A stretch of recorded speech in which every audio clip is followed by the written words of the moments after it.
بسم الله الرحمن الرحيم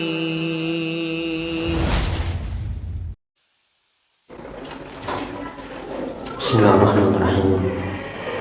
السلام عليكم ورحمة الله وبركاته. الحمد لله الذي أرسل رسوله بالهدى ودين الحق ليظهره على الدين كله وكفى بالله شهيدا. أشهد أن لا إله إلا الله وحده لا شريك له إقرارا به وتوحيدا، وأشهد أن محمدا عبده ورسوله صلى الله عليه وعلى آله وأصحابه وسلم تسليما مزيدا. وبعد. Alhamdulillah, para jemaah, bapak-bapak, ibu-ibu, dan para ikhwan sekalian dirahmati Allah Ta'ala. Alhamdulillah, kita bersyukur di kesempatan petang hari ini yang insya Allah di setiap Sabtu pekan kedua dan ketiga kita patut bersyukur karena masih diberikan kesempatan untuk bertemu kembali. Semoga semuanya dalam keadaan sehat walafiat, dan semoga semuanya dalam keadaan yaitu istiqomah di atas ilmu dan amal. Dan kita mohon pertemuan kita ini adalah pertemuan yang semoga barokah, bermanfaat, dan kita berharap semoga kelak menjadi hujjah apabila kita yaumul qiyamah, yauma la yanfa'u malun wala banun illa man atallaha biqalbin salim. Allahumma amin. Kita melanjutkan dari istifadah kita dari kitab Ad-Da' Dawa dari tulisan Al-Imam Ibnu Qayyim rahimahullahu rahmatan wasi'ah, dan kita masih melewati atau masih membahas dan terus akan membahas tentang tarhibun nafs. Ya, tarhibun nafs. Apa itu tarhibun nafs? Ya, tarhib yaitu adalah ancaman. Ya, mana ancaman agar kita takut kepada Allah Subhanahu wa taala. Ancaman agar kita takut akan azabnya, akan murkanya. Dan ini penting untuk mendidik jiwa kita agar bisa istiqomah. Selain perlu ditarghib, kalau targhib itu adalah motivasi, ya, dengan keutamaan amal soleh agar kita terdorong untuk semangat beramal soleh. Dan selain perlu ditarghib, juga harus perlu ditarhib dengan hak, ya, tarhibun nafs, ditakut-takuti, diancam. Disebutkan nas-nas dalil-dalil tentang azab, tentang bagaimana azab kubur, azab yaumul qiyamah, ancaman pelaku ini, pelaku itu, dan seterusnya. Agar kita tidak lalai, agar kita tidak terlena dengan kesehatan kita, dengan harta kita, dengan jabatan kita, dan agar kita tidak terlalu mudah bersandar dengan ya rahmat Allah Ta'ala. Dan juga agar kita tidak terlalu bersandar pula dengan husnudzon, ya, dengan anggapan Allah Maha Pengampun, luas rahmatnya, ya, demikian juga luas ampunannya, sehingga kita terus menerus dalam dosa, tidak mau bertobat, waliyadzubillah.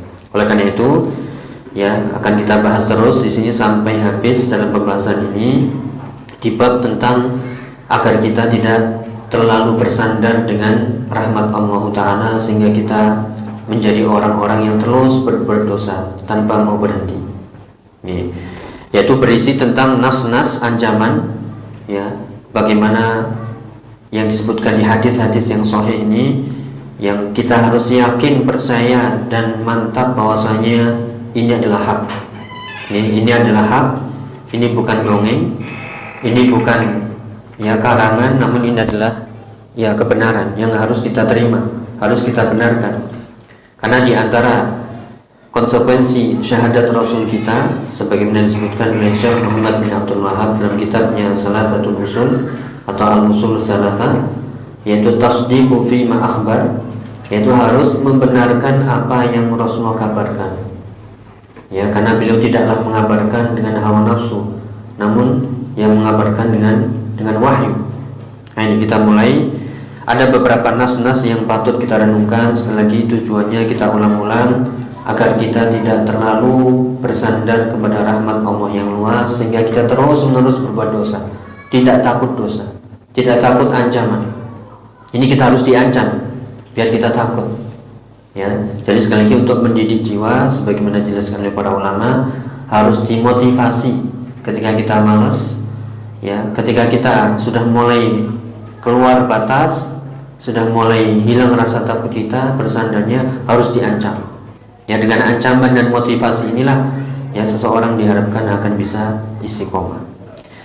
Ya, yang pertama adalah sebuah hadis yang patut kita renungkan, hadisnya sahih ya, atau dihasankan oleh Syekh Al-Albani, makbul, dari hadis riwayat Ibnu Majah, dari sabda Nabi SAW yang diceritakan di situ dari sahabat Barra bin Azib, qala yakunna ma'a Rasulillah sallallahu alaihi wasallam fi jinazatin. Kami dahulu pernah bersama Rasulullah sallallahu alaihi wasallam di sebuah jenazah. Yang maksudnya itu di suatu jenazah yang akan dikuburkan. Ya, fajalasa ala syafiril qabr. Maka beliau pun duduk di ya samping atau pinggiran kuburan itu, di tepinya. Fabaka, dan beliau tiba-tiba menangis. Hatta ballas thara, sampai tangisannya itu membasahi tanah. Ya, sampai tangisan beliau, air mata beliau membasahi tanah. Ini berarti tangisan yang bukan tangisan biasa. Summa qala, barulah beliau bersabda sallallahu alaihi wasallam, ya ikhwani limithli hadza fa'iddu. Ya, wahai saudara-saudaraku, untuk hari seperti inilah maka persiapkan. Ya, dan ini pasti kita sudah banyak melihat teman kita, saudara kita, kerabat kita yang mendahului, kemudian kita melayat atau takziah, mengantarkan jenazahnya. Kita melihat jenazah itu dimasukkan ke liang kubur, kemudian dikuburkan. Ya, maka keadaan seperti itulah yang pernah kita sebutkan, sebagaimana riwayat Utsman bin Affan, beliau ketika diingatkan dengan surga neraka, beliau tidak menangis. Ya, beliau diingatkan dengan surga dan neraka, yaitu tidak menangis. Namun ketika melihat kuburan, beliau menangis, karena yang di alam kubur inilah awal mula ya keselamatan seseorang atau celakanya. Ya, tempat di antara tempat-tempat yaumul akhir yang disitu menentukan ya kondisi selamat dan tidaknya seorang hamba. Jika selamat dari alam kubur, yaitu di alam kubur dengan siksanya, maka dia akan selamat. Namun jika dia tidak selamat dan mendapatkan ancaman atau hukuman ataupun azab, ya maka ya yang setelah itu akan lebih mengerikan lagi, waliyadzubillah. Oleh karena itu, para jamaah yang dirahmati taala, inilah bagian dari tarhibun nafs, sekali lagi, agar kita tidak sembrono, ya tidak melampaui batas, agar kita tidak lupa merasa enak, merasa enjoy dengan kesibukan dunia kita, dengan kesehatan kita yang gak pernah sakit misalnya, atau dengan ya jabatan kita yang dihormati orang, atau dengan hal-hal yang lain yang melalaikan kita. Ya, ini harus ditakut-takuti biar kembali lagi. Maka ini hadisnya adalah ya ikhwani limithli hadza fa'iddu. Wahai saudara-saudaraku, kata Nabi SAW, untuk hari-hari seperti inilah, untuk kondisi seperti inilah maka persiapkan. Persiapkan dengan apa? Tentunya dengan iman, ya amal soleh kita, ya bersegera bertaubat, memperbaiki diri dan seterusnya. Ya, maka di sini ada riwayat yang lain yang disebutkan juga ketika Rasulullah, yaitu disebutkan, kita bacakan, wa fil musnad aidan anhu qala bainama nahnu ma'a Rasulillah sallallahu alaihi wasallam id basura bi jama'atin faqala ala mastam'a haula qila ala qabrin yahfiruna. Ya, disebutkan dalam musnad Imam Ahmad, ketika kami para sahabat bersama Rasulullah sallallahu alaihi wasallam, ya ketika itu beliau melihat jamaah sekelompok, kemudian bertanya, ya untuk apa mereka berkumpul? Maka dijawab, ya berkumpul karena ya ada kuburan yang sedang digali. Ya, fafaragha Rasulullah SAW, kemudian Rasulullah selesai, fabadara baina yaday ashabihi musri'an, kemudian menghadap ke para sahabat dengan segera, hatta taha ilal qabr, sampai di kuburan, fajatha ala rukbatayhi fastaqbalathu baina yadayhi li'andura madza yasna fabaka. Ya, kurang lebih maknanya beliau mendekat, kemudian menghadap, kemudian melihat dan ya tiba-tiba menangis. Hatta ballat thara min dumu'ihi, sampai membasahi tanah. Tsumma aqbala alaina, kemudian menghadap ke kami para sahabat dan memberikan nasihat. Ya ikhwani, ini nasihatnya. Ai ikhwani limithli hadzal yaum fa'iddu. Wahai saudara-saudaraku, untuk hari-hari seperti inilah hendaklah kalian bersiap-siap. Ya, maka ini hadis yang menjadikan kita harus takut, ya, harus persiapan, ya, dengan iman dan amal soleh kita, dengan banyak memperbaiki diri. Jangan sampai kita disibukkan dengan kehidupan dunia yang sifatnya adalah sementara, banyak melalaikan dan banyak menipu. Oleh karena itu jangan sampai, ya, kita lupa bekal kita yang utama untuk hari-hari seperti ini, hari-hari yang semuanya pasti akan melewatinya, yang pasti akan melaluinya. Makanya di sebuah ayat di surat Al-Baqarah, ya, wa tazawwadu fa inna khairaz zadi, ya, at-taqwa. Berbekalah karena sebaik-baik bekal adalah takwa. Ya, maka kita harus merenung, ya, apakah setelah mendengar atau melihat hadis ini kemudian kita, oh tenang, Allah Maha Pengampun, Allah Maha Luas rahmatnya, oh kita sudzon, sehingga kita terus-menerus berbuat dosa, maksiat? Ya, semoga tidak. Ya, karena ini adalah hari-hari yang, ya, sangat genting, ya, sangat mengerikan, yang harus kita berlindung sebagaimana doa kita tiap hari, tiap sholat. Allahumma inni a'udzubika min adzabi jahannam wa min adzabil qabri wa min fitnatil mahya wal mamati wa min syarri fitnatil masihid dajjal. Di antara doa perlindungan itu adalah kita berlindung dari adzabil qabr dan juga wirid-wirid pagi dan petang kita. Ya, kita berlindung dari, ya, azab qabr. Allahumma amin. Ya, sekali lagi hadis-hadis seperti ini harus kita hadirkan sebagai peringatan, ya, sebagai nasihat buat kita agar kita tidak terlalu lalai, tidak terlalu terlena dengan apa yang sudah kita miliki, sehingga kita keluar dari rel Shiratal Mustaqim. Ya, kemudian ada juga hadis, ya, berkaitan dengan ancaman, ya, ancaman bagi orang-orang yang meminum khamr. Ya, dikatakan dalam hadis, itu hadisnya sahih riwayat Muslim, kullu muskirin haramun. Setiap yang memabukkan, ya, itu hukumnya haram. Ya, kullu muskirin haram. Setiap yang memabukkan hukumnya haram. Wa inna 'alallahi azza wa jalla ahadan liman syaribal muskir an yaskiyahu min tinatil khabal. Qila wa ma tinatul khabal? Qala 'araqu ahlin nar wa usaratu ahlin nar. Wal iyadu billah. Ya, di sini ada kaidah, setiap yang memabukkan itu haram. Ya, setiap yang memabukkan itu adalah khamr. Ya, apapun namanya, apapun jenisnya, setiap yang memabukkan maka itu khamr, dan khamr hukumnya haram. Apa ancamannya bagi peminum khamr ini? Wal iyadu billah. Ya, orang-orang yang meminum khamr Allah janjikan, maksudnya bukan janji, ancam.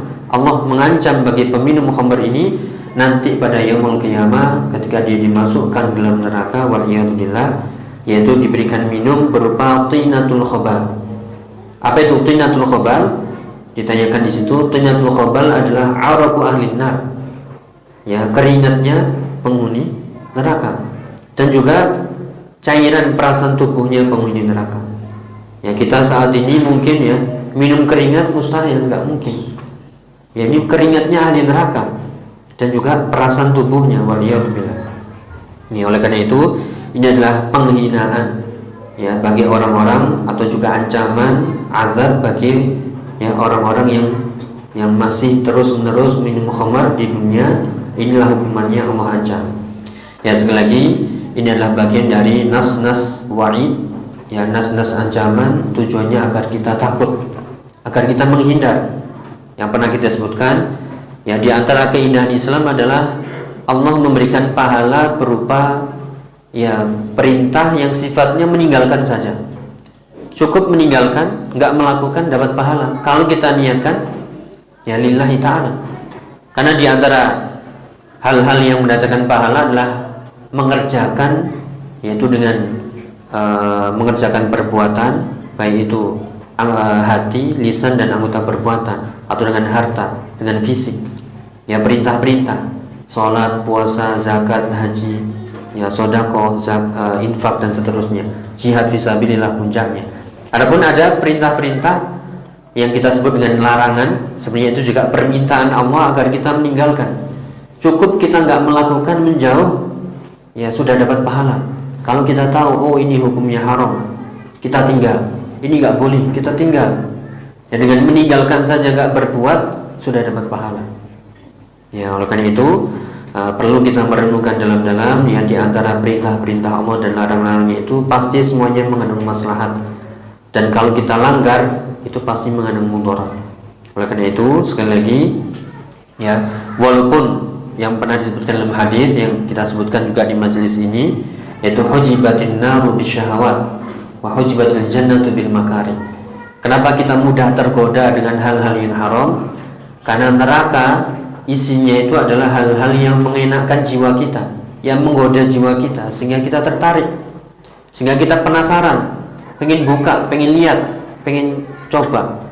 Ketika kita sudah masuk di situ dan iman kita lemah, maka kita akan terus-menerus di sana dan tidak bisa keluar, waliyadzubillah. Ya, oleh karena itu ini adalah ujian, dan seharusnya ya, ketika seorang imannya melemah namun akalnya masih waras ya, akalnya masih sehat, tidak dikuasai oleh syubhat dan syahwat, dia akan berpikir ya, minimal mengatakan apa faedahnya khamr, ya, apa manfaatnya khamr kalau saya minum, padahal di situ ada zat-zat berbahaya. Narkoba misalnya, apa manfaatnya narkoba, ya, atau kalau mungkin lebih ekstrim ya, pengemutan ya, apa manfaatnya rokok misalnya. Ya, kalau dihisap atau kalau dikonsumsi, dimakan ya, bukannya. Ya, kalau dirokok ya, apa manfaatnya? Padahal di situ sudah dicantumkan ya berbagai zat yang berbahaya. Ya, maka dia akan berpikir. Namun ketika akal kita itu tidak sehat, karena ada syubhat, karena ada syahwat, dan itu sumbernya semuanya adalah dosa-dosa, maka akal kita yang sehat, yang waras ini nggak akan bisa berpikir jernih. Ditambah lagi iman yang lemah, tambah sudah semuanya. Oleh karena itu ya, yang pernah kita bahas di tazkiyatun nafs, yang bersihkan jiwa kita dari syubhat dan ya syahwat.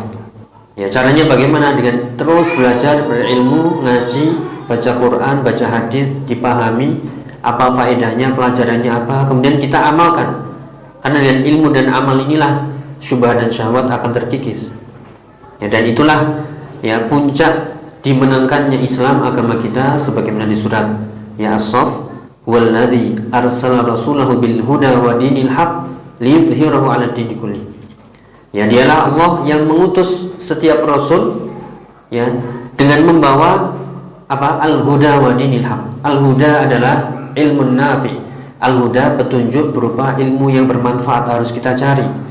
Ya, kita harus susah payah mencari ilmu. Karena itu adalah kewajiban kita. Thalabul ilmi fardhatun 'ala kulli muslim. Ya, kewajiban kita pada hal-hal yang menjadi kebutuhan kita apa? Ya, kebutuhan kita, kewajiban apa kita tiap hari itu harus kita pelajari. Ya, terus meningkat sampai Allah mengangkat derajat kita dengan ilmu. Dan juga jangan lupa selain bil huda, dan juga harus bidinil haq, harus dengan agama yang hak, yaitu amal soleh. Ya, maka tidak dikatakan agama yang benar kalau dia tidak ada amal soleh. Makanya dengan dua ini Allah akan memenangkan Islam, akan mengangkat pemeluknya. Itu bisa dilihat di surat As-Saff ya, atau ayat-ayat yang mirip dengan itu, yang intinya Islam ini tegak dengan dua perkara, ilmun nafi' wal amal soleh. Ya, oleh karena itu senantiasa kita mohon, Allahumma inni as'aluka ilman nafi'a wa rizqan thayyiban wa amalan mutaqabbal. Kita harus minta ilmu yang bermanfaat, karena ada ilmu yang enggak bermanfaat. Kita ngaji ke sana kemari, pindah sana pindah sini, ya ustaz sana ustaz sini, kok enggak bermanfaat? Berarti ada sesuatu. Mungkin niat kita kurang ikhlas, atau tujuan kita salah, atau mungkin tempat kita mungkinnya juga salah, atau mungkin lingkungan kita yang salah. Maka kita harus melihat tandanya. Tanda ilmu yang bermanfaat adalah kita tergiring untuk beramal soleh.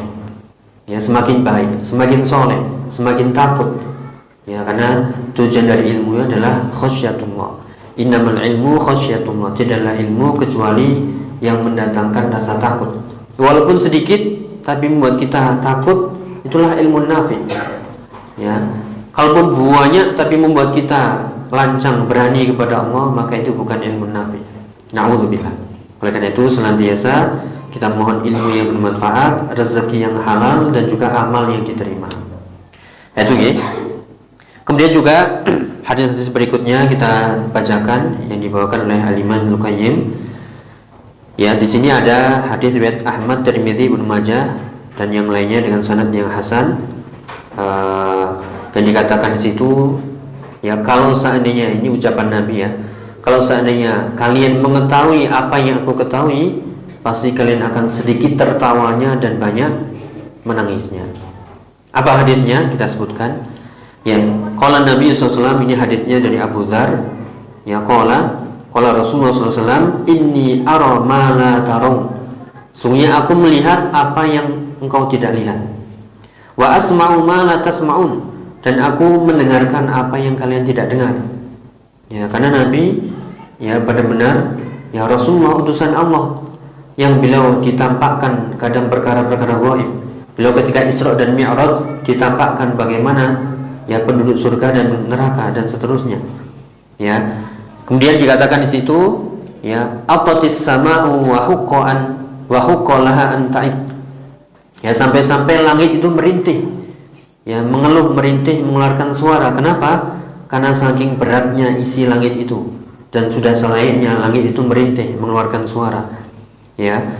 Kenapa disebutkan di sini alasannya? Ma fiha maudhi'un arba'i asabi' illa wa 'alaihi malakun sajidun. Ya, kenapa malaikat merintih mengeluarkan suara seolah enggak kuat? Ya. Kenapa? Karena tidaklah di situ di langit itu 4 jari, ya 4 jari, kecuali di situ ada malaikat yang sujud. Ya, tidaklah tempat ya yang ukurannya 4 jari, berarti 4 jari ya. Bayangkan 4 jari, di situ sudah ada malaikat yang sujud. Berarti penuh sekali isi langit dengan para malaikat yang sujud kepada Allah Subhanahu wa taala. Ya, makanya dikatakan ma fiha maudhi'u arba'i asabi' illa wa malakun wadhi'un jabhatahu sajidan lillah. Tidaklah ada tempat yaitu sebesar atau seukuran 4 jari kayak kecuali di situ ada malaikat yang meletakkan yaitu keningnya untuk sujud kepada Allah Subhanahu wa taala. Ya, bayangkan berarti penuh sekali. Sangat banyak malaikat yaitu di langit. Oleh karena itu yaitu di langit ya, sampai-sampai langit ta'id dalam bahasa Arab yaitu abtod yaitu ta'id ya. Abto yaitu yang artinya merintih, mengeluarkan suara saking beratnya menahan malaikat yang begitu banyak sujud kepada Allah taala. Kemudian dikatakan lau ta'lamuna ma a'lam la dhahiktum qalila wa la bakaitum katsiran. Kalau seandainya kalian mengetahui apa yang aku ketahui, ya, pasti kalian akan sedikit tertawa, wala bakaitum katsiran, dan kalian akan banyak menangisnya.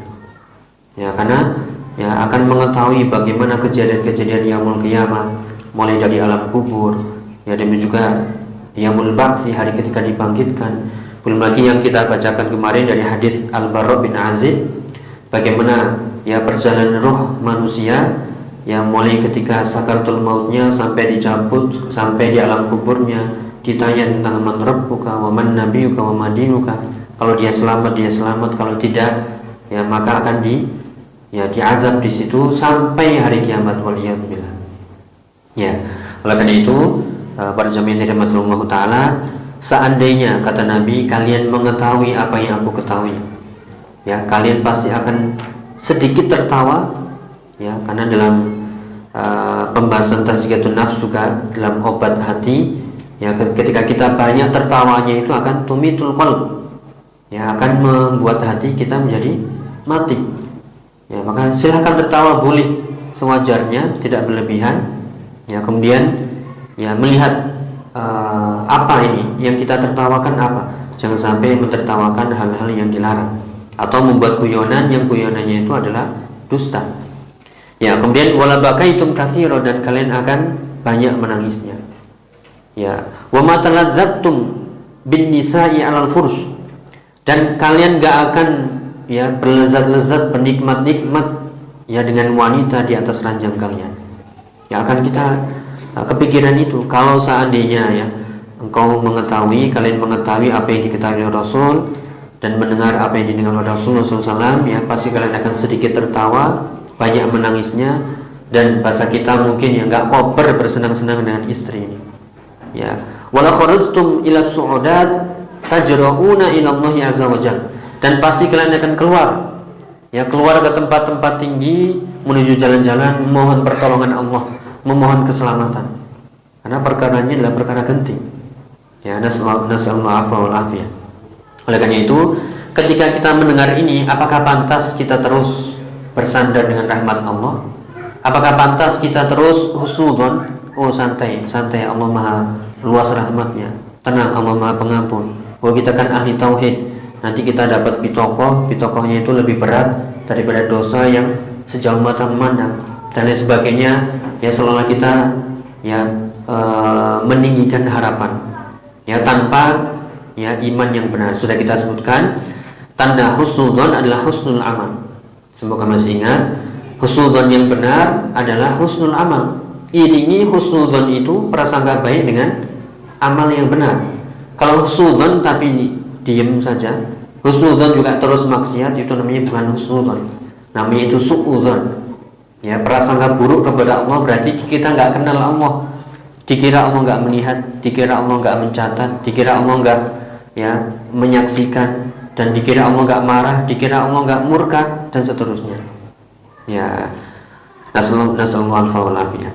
Ya, sekali lagi ini adalah bagian dari ayat-ayat atau nas-nas ancaman ya, agar kita ingat ya, agar kita seimbang ya, sebagaimana ayat yang pernah kita sebutkan, yaitu nabbi ibadi anni annal ghafur rahim wa anna azabi huwal azabul alim.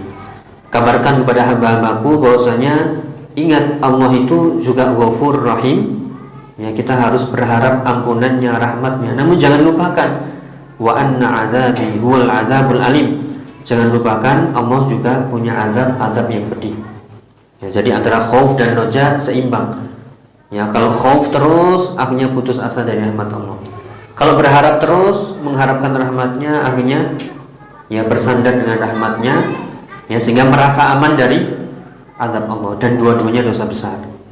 Ya, ketika seorang takutnya berlebihan, maka dia akan putus asa. Ya, ketika berharapnya berlebihan, dia akan merasa aman, santai dan seterusnya, sehingga menunda-nunda taubat. Oke. Kemudian lanjutannya ini berkaitan dengan masih nas-nas ancaman yang dikatakan di situ, yaitu dahsyatnya himpitan kubur. Dari hadis Hudzaifah, ya qala kunna ma'an nabi sallallahu alaihi wasallam atau ma'a Rasulillah sallallahu alaihi wasallam fi jinazatin. Kami pernah bersama Nabi di sebuah sebuah jenazah, mengiringi jenazah. Falam mantahayna ilal qabri qa'ada ala sya'fatihi faja'ala yuraddidu basarahu fi. Ya, kemudian setelah selesai menguburkan, ya Nabi duduk di pinggirnya, di tepinya, kemudian terus melihat, memandangi kuburan itu. Ya. Summa qala yubghatul mu'min fihi dhaghtatan tazulu minha hamailuhu wa yumla'u 'alal kafir naran. Wal hamail ay uruqul unsayain. Ini yang disebutkan hadisnya riwayat Ahmad, Baihaqi dan yang lainnya, ya dihukumi dhaif, namun ya di situ ada penguatnya. Ini dikatakan nanti, yaitu ini dikisahkan tentang seorang sahabat, ini di setelahnya, yaitu sahabat Sa'ad bin Mu'ad. Ya, sahabat Sa'ad bin Mu'ad. Ini menggambarkan kata Nabi SAW ketika beliau melihat berkali-kali kuburan itu, ya Nabi bersabda, yutghatul mu'min fihi dhaghtatan. Ya, seorang mukmin nanti akan dihimpit sekali himpitan. Ya, yang akan menghancurkan urat-urat kedua testisnya. Ya, kemaluannya di situ ya, sampai pecah. Ini menggambarkan begitu mengerikannya, dihimpit dengan himpitan yang sangat sampai hancur semuanya. Ya, kalau mungkin ya kita bayangkan dihimpit paling segini, yang hancur apa ini? Tangan ya, punggung. Ini sampai ngapunten nggih, sampai dalaman ini hancur semuanya. Berarti himpitannya ya sangat terhimpit tentunya. Ya, kita dihimpit begini mungkin ya ini patah ya, mungkin hanya punggung, tulang-tulang sini. Tapi ini sampai hamailuhu, sampai kedua ya testisnya, hafal ya, yang di kemaluan itu. Ya, itu sampai pecah. Ya, sampai hancur urat-urat di kedua testisnya. Ya, kemudian dikatakan di situ adapun orang kufar, yaitu akan dipenuhi dengan bara api neraka. Waliyadzubillah. Ya, ini kaitannya apa ya? Ini kita perjelas dengan hadis berikutnya. Ya, wa fil musnad, disebutkan dalam musnad, ya musnad Imam Ahmad, hadis Jabir qala kharajna ma'a Rasulillah sallallahu alaihi wasallam. Kami pernah bersama Rasulullah mengiringi jenazahnya Sa'ad bin Mu'adz. Kita tahu Sa'ad bin Mu'adz adalah termasuk apa nggih? Ya 10 sahabat yang dijamin masuk surga. Ya, seorang sahabat Ansor yang mulia. Ketika beliau wafat, falamma sallallahu alaihi wasallam falamma shalla alaihi Rasulullah sallallahu alaihi wasallam wa wudi'a fi qabri, ya ketika itu Rasulullah menyampaikan salam dan diletakkan di kuburnya, wa suwira atau suwiya alaihi, diratakan sabbaha Rasulullah sallallahu alaihi wasallam. Kemudian Rasulullah bertasbih, ya fasabbahna tawilan, kemudian kami pun bertasbih pula dengan waktu yang lama. Tsumma kabbara fakabbarna tawilan, kemudian beliau bertakbir dan kami pun ikut takbir dengan takbir yang lama. Faqila ya Rasulullah lima sabbahta tsumma kabbarta, ya Rasulullah kenapa engkau bertasbih dan bertakbir? Faqala laqad tadayaqa ala hadzal 'abdi shalih qabruhu hatta farajallahu anhu. Lihat ya, ini dari hadis yang sahih tentunya. Seorang mukmin tidak akan selamat dari himpitan, namun Allah selamatkan. Nah, ketika Allah selamatkan, inilah keselamatan seterusnya. Adapun ketika dihimpit dan himpitan itu terus berlangsung terjadi, waliyadzubillah, itulah tanda, ya, di antara tanda-tanda kalau dia termasuk orang-orang yang celaka. Jadi seorang mukmin tetap dia akan dihimpit, namun Allah selamatkan. Makanya di sini gambarannya, ya Rasulullah sampai bertasbih, ini terjemahannya. Ya Rasulullah sampai bertasbih, kemudian bertasbih dengan waktu yang lama, kemudian bertakbir dengan takbir yang lama. Ya kemudian beliau mengatakan di situ ketika ditanya, kenapa engkau bertasbih dan bertakbir? Maka beliau menjawab, kuburan tersebut, yaitu yang isinya adalah sahabat yang mulia, itu dihimpit. Ya, walaupun beliau orang soleh, tapi dihimpit, namun Allah selamatkan. Nah, inilah bedanya kalau dia, ya orang kufar, orang munafik, orang fusak, waliyadzubillah, yang dihimpit sampai, ya urat-urat testisnya tadi hancur, pecah. Berarti himpitannya, ya sangat-sangat menekan tentunya dengan himpitan yang sempit. Sampai-sampai ya bagian yang kecil yang kita punya itu ikut hancur. Ya bukannya tulang, punggung, pinggang, kaki, tangan, bukan, tapi sampai bagian itu ya semuanya hancur. Oleh karena itu dalam hadis, dalam riwayat yang lain, lau naja ahadun min dhammatin aw dhaghtatil qabri la naja minha Sa'ad bin Mu'adz. Ini penjelasannya. Ini sekali lagi hadis-hadis yang tadi kita simpulkan. Ya, di situ ada syawahidnya, penguatnya. Makanya ada hadis yang lain riwayat Ahmad yang disahihkan oleh Syekh Albani dalam silsilah hadis sahihah. Dia menunjukkan, ya bedanya orang mukmin dengan orang kafir, karena orang kafir dihimpit dengan himpitan yang keras tadi, seterusnya, ya sehingga dia tidak selamat. Adapun orang mukmin, nah ini dari hadis Aisyah radhiyallahu anha dari Nabi sallallahu alaihi wasallam, inna lil qabri dhaghtatan. Ini harus kita imani. Sekali lagi ini hadisnya sahih, tidak bisa kita tolak, dan kita harus iman bahwasanya ini adalah hak, berita yang benar. Di dalam kubur itu ada himpitan. Walau kana ahadun najian, jika ada seorang di situ ya selamat dari himpitan itu, ya maka najat, maka dia akan selamat. Dan ini dicontohkan adalah selamatnya Sa'ad bin Mu'adz, seorang sahabat yang mulia, yang tadi digambarkan dalam hadis sebelumnya. Ya, Rasulullah menggambarkan tadi, hamba ini atau penghuni kubur ini sedang dihimpit, namun dia orang soleh, Allah lapangkan lagi, selamat akhirnya. Makanya ini dipertegas, jika selamat dari himpitan kubur, ya maka dia akan selamat seterusnya. Inilah yang kita harapkan, dan ini bagian dari doa wa na'udzubika min adzabil ya qabr. Ini harus kita tumbuh atau menumbuhkan rasa takut, sehingga sekali lagi jangan sampai kita terlena, ya terbuai ya dengan apa yang kita miliki, sehingga kita santai terus, ya berleha-leha, tenang ya, dan seterusnya. Tidak, kita harus merasa takut dengan azab Allah. Karena di antara iman adalah ya merasa takut dengan azabnya, dan juga selalu berharap dengan rahmatnya. Yang pernah kita bahas, ibadahlah kepada Allah dengan rasa cinta, dengan rasa takut, dan juga dengan rasa ya harap. Ya, maka setelah kita mendengar dan melihat hadis-hadis ini, pantaskah kita ya berleha-leha, bersantai-santai dengan terus dosa-dosa kita lakukan, na'udzubillah. Oleh karena itu kita mohon di antara doa Nabi, Allahumma qsim lana min khosyatika ma tahulu bihi bainana wa baina ma'siyatik. Ya Allah, rezekikan kepada kami rasa takut kepadamu, yang dengan rasa takut itu menghalangi antara diri kami dengan maksiat kepadamu. Kita harus minta rasa takut. Selain juga kita minta rasa harap dan juga rasa cinta kepada Allah Subhanahu wa taala.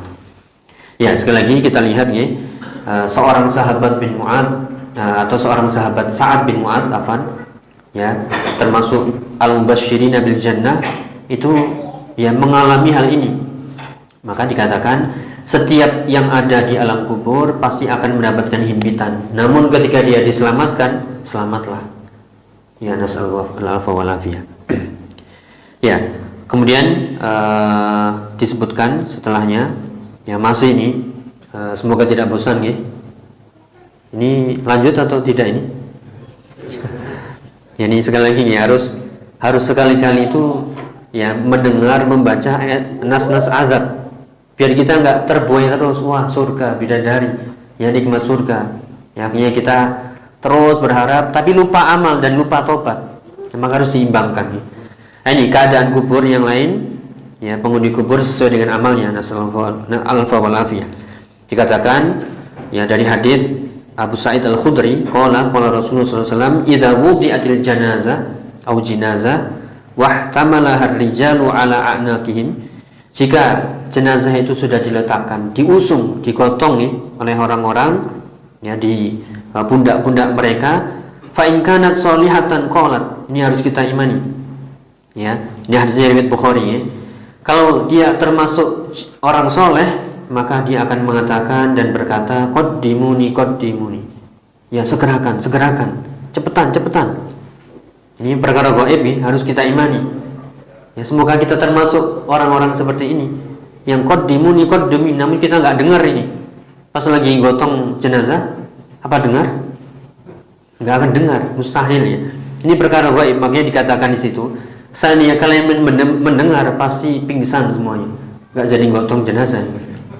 Makanya orang yang soleh yang digotong itu akan mengatakan qaddimuni, segerakan, cepetan. Fa in kanat ghairu solihah, kalau jiwanya ini bukan jiwa yang solehah, ya bukan jiwa yang baik, naudzubillah, maka dia akan berkata jiwa itu, ya wailaha, celaka ini, gawat ini. Ya, aina tadhabuna biha, mau dibawa kemana ini? Mereka mau, atau kalian mau bawa kemana saya? Yasma'u sautaha kullu syai' illal insan. Suara itu yang tadi mengatakan qaddimuni dan juga wailaha, ya wailaha, celaka. Itu semuanya mendengar makhluk kecuali manusia. Walau sami'ahal insan la su'iqa. Ya, kalau seandainya manusia mendengar ucapan itu, ucapan jenazah, ya ucapan mayat itu, ini perkara gaib, ya maka dia akan pingsan. Ya, alhamdulillah. Ya, ini ada batasan-batasan, namun kita harus iman. Tujuannya sekali lagi, ya, ini adalah peringatan, nasihat agar kita tidak bersandar terus dengan luasnya rahmat Allah. Saya tenang, saya sudah haji, sudah umroh, saya sudah sholat malam ya, saya sudah dakwah misalnya, sudah puasa Senin Kemis, sudah banyak jasa-jasa saya, pasti masuk surga ini. Siapa yang jamin? Gak ada. Ya, semuanya ini siap-siap, semuanya kita terancam. Entah dengan dosa kufur, ya, atau dosa syirik, kita selamat mungkin. Atau dengan dosa bid'ah, ya, ada yang nggak selamat, ada yang selamat. Atau kalau kalau selamat dari syirik, ya kufur, munafik, bid'ah, atau maksiat, ternyata kita juga ya nggak selamat. Maka ya jangan kita merasa aman dari makar Allah, merasa aman dari azab Allah Subhanahu wa taala. Oleh karena itu, ya hadis dari seperti ini pantaskah kita terus ya berleha-leha, bersantai-santai, padahal ini hak, hadisnya riwayat Bukhari ya. Jadi inilah keadaan penghuni kubur sesuai dengan amalnya. Kalau dia soleh, dia akan minta disegerakan. Kalau dia bukan termasuk orang soleh, maka dia teriak, celaka ini, gawat. Ya mau kemana ini, mau kemana? Namun gak ada yang mendengarnya sama sekali. Ya. Kemudian lanjutannya, ini pemandangan penghuni kubur. Sekali lagi hadisnya sahih lagi, Bukhari dan Muslim, harus kita imani. Ya mungkin ada sebagian kelompok ya yang mengingkari hadis azab kubur. Kenapa? Hadisnya riwayatnya ya ahad. Karena yang meriwayatkan cuma satu. Ya dari Rasulullah, sahabat satu, enggak sampai ya atau enggak banyak. Ya sekali lagi kita harus belajar ya, hadis makbul diterima itu bukan dari ahadnya. Yang penting riwayatnya bersambung, sanadnya bersambung, thiqah perawinya, ya tidak ada cacat di situ, maka diterima sesuai dengan disiplin ya ilmu hadis. Ya apalagi ini riwayat Bukhari dan Muslim dari sahabat Abdullah bin Umar radhiyallahu anhu qala Rasulullah sallallahu alaihi wasallam, yang dikatakan di situ, idza mata ahadukum fa innahu yu'radu alaihi maq'aduhu bil ghadati wal 'ashi fa in kana min ahli jannah fa min ahli jannah wa in kana min ahli nar fa min ahli nar. Inilah pemandangan penghuni kubur yang ditampakkan setiap pagi dan petang, setiap pagi dan sore. Ini harus kita imani ya.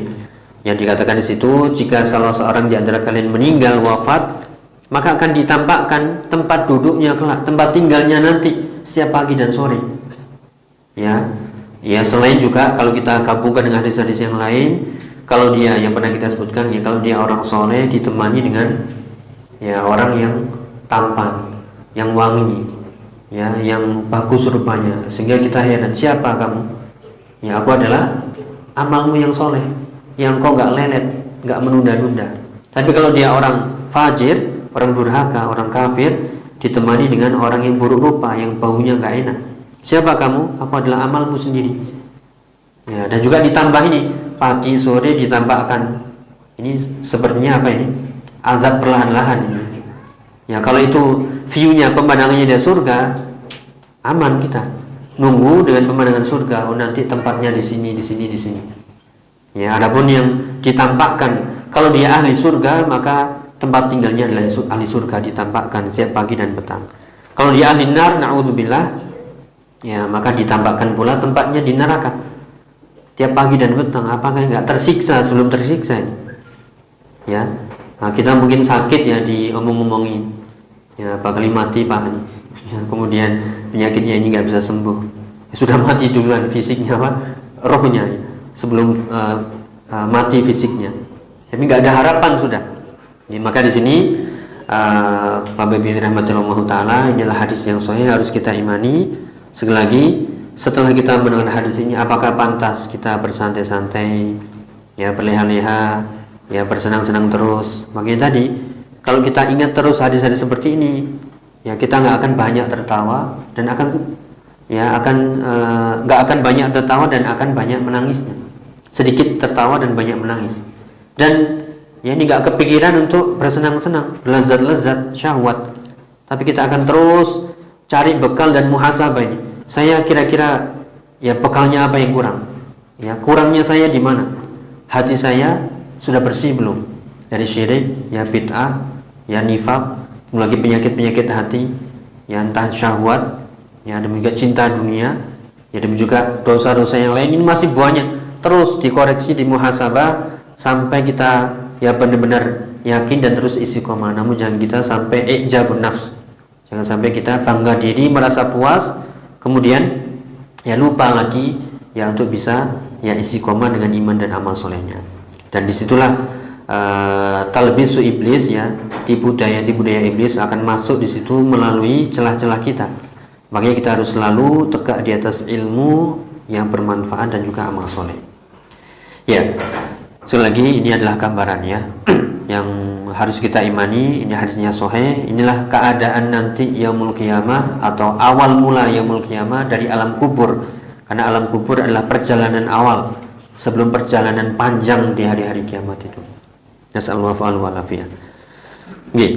Kemudian kita lanjutkan. Nah, ini gambaran lain yaumul mahsyar yang dikatakan tadanu syamsu yaumul qiyamah ala qadri mil. Ini sering kita dengar hadisnya dari sahabat Abu Umamah.